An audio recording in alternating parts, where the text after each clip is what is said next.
Hello all, this is Dr. Dave Maslach talking to you about reciprocity.com. The E is written with a 3, and in this particular video, I want to talk to you about bad PhD experiences. So if you don't know me, I'm an associate professor of innovation strategy and entrepreneurship, and I created this whole reciprocity project to give back as much as I possibly can. There were so many people that helped me out that I wanted to pay the favor forward and help you out as much as I possibly can.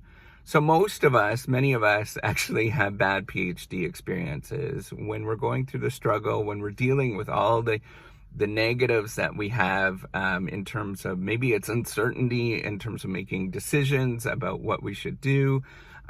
Maybe it is, dealing with the fact that you're probably the best in your class, your undergraduate class, probably the best in your master's class, and then you chose to do a PhD, and then you realize that there's very little job prospects out there, or the job prospects are not nearly as what you thought that they were going to be with the specialized knowledge.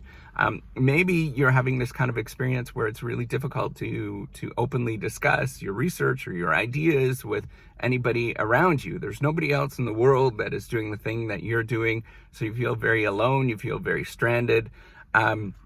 Maybe you're having this experience that you're dealing with advisors that are, or an advisor that is not necessarily all that supportive, or you're dealing with the struggles with it. You're trying to communicate the struggles with the advisor, and it's just going on deaf ears.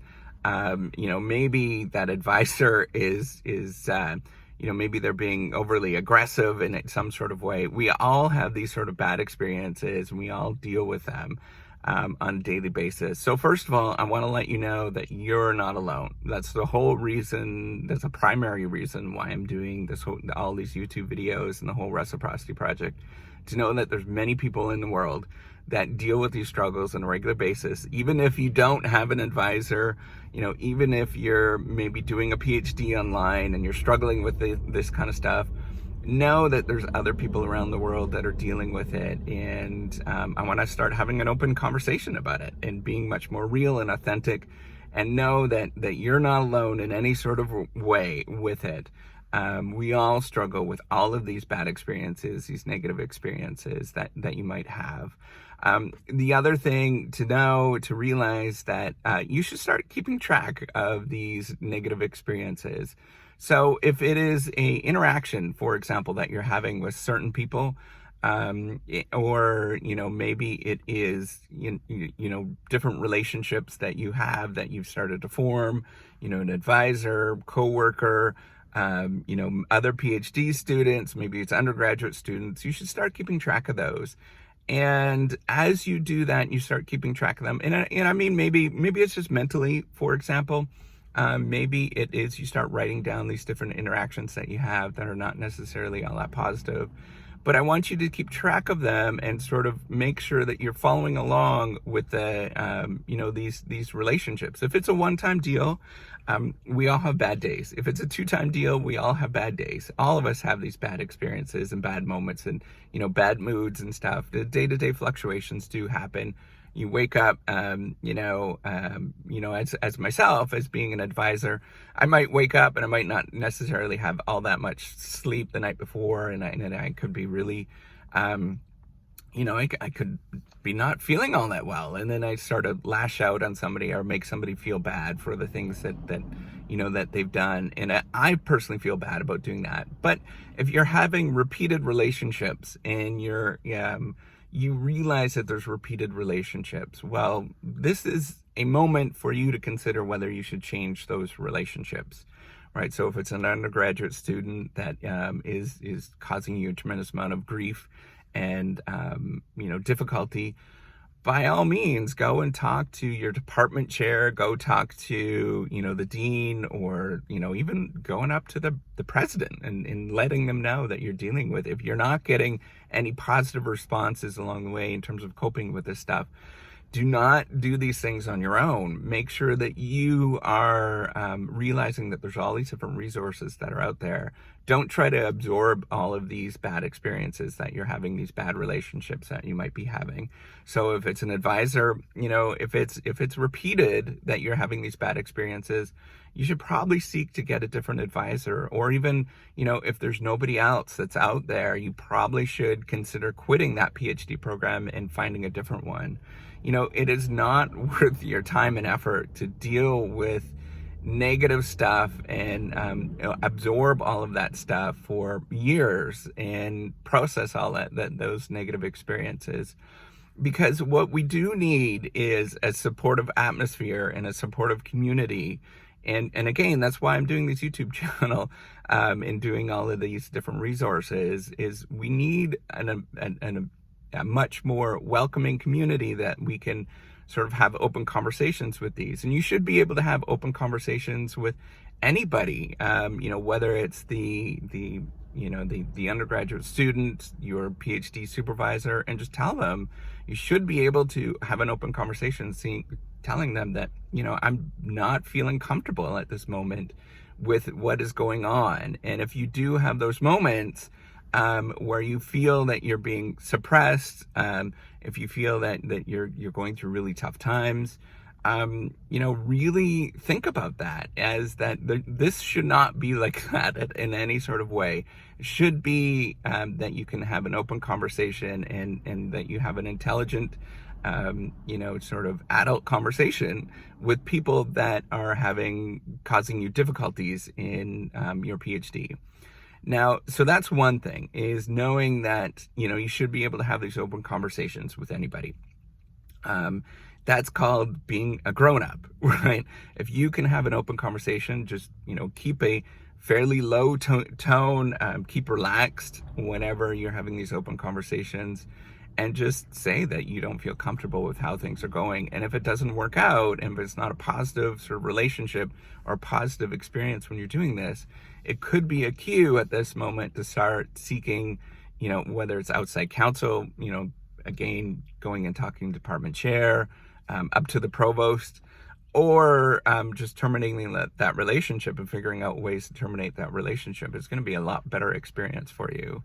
The other thing to know is that when you're dealing with all of these negative emotions, when you're struggling with what to do and you don't know what to do, we all go through those. So first of all, what I want you to do, if that's the thing that's causing you to have these bad experiences, just really start calling on other people, right? So if you notice the sort of trend or the trajectory, it's a lot about relationships and dealing with the stuff here, and using these emotions as sort of cues in terms of how you deal with things around you. These emotions are giving you really real information, right? So if you have a negative experience and multiple negative experiences, then that means you probably should change that relationship.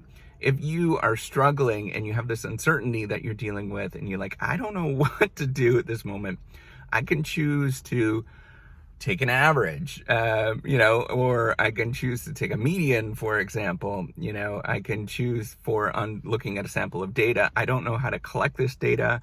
I don't know how to call different people to collect this data. I don't know how to do an IRB ethics review process. You should, at that moment, that's the moment where you really need to go and call upon somebody. Maybe it is you go in your first case scenario, ideally, should be your advisor, your PhD supervisor, advisor, and have a conversation with them and saying, I don't know what to do. And if they're doing their job, they should really help you out in terms of doing that, right? You can watch some of the other videos in terms of, dealing with this kind of stuff, but your advisor should be your sort of first moment at that case, or in that situation. Or, if your advisor is busy, then you can probably go and talk to other PhD students, right? So the other PhD students, the other academics around you, they're usually really give you really good advice as well, because they're all dealing with that stuff as well. And what you should be looking for is, for stuff like that, is how to model after what somebody else has done, right? So we do a tremendous amount of stuff in terms of modeling what other people have done. you see what other people have done and you try to replicate what they're doing with your own flair and your own the own changes that you have. It's not copying what they're doing, but looking to see what they're doing and trying to replicate what they're doing, right? And so you might look at what other people have done with their IRB and put that in, and sort of replicate what they've done. That usually really helps because each school is different, each institution is different. All the IRBs are different at every single school. If you didn't know this, they all have sort of, their standards, but they're all done by people. And every time that there's people, that means it's always different. So if you're having things, and what I'm pointing out here is if you're having a bad PhD experience at this moment, it shouldn't be a bad PhD experience. It should be actually pretty exciting and pretty fun. There is moments that it is rough that you deal with and that we all struggle with. You can watch all these videos. I'm being really open and honest with all these kind of stuff.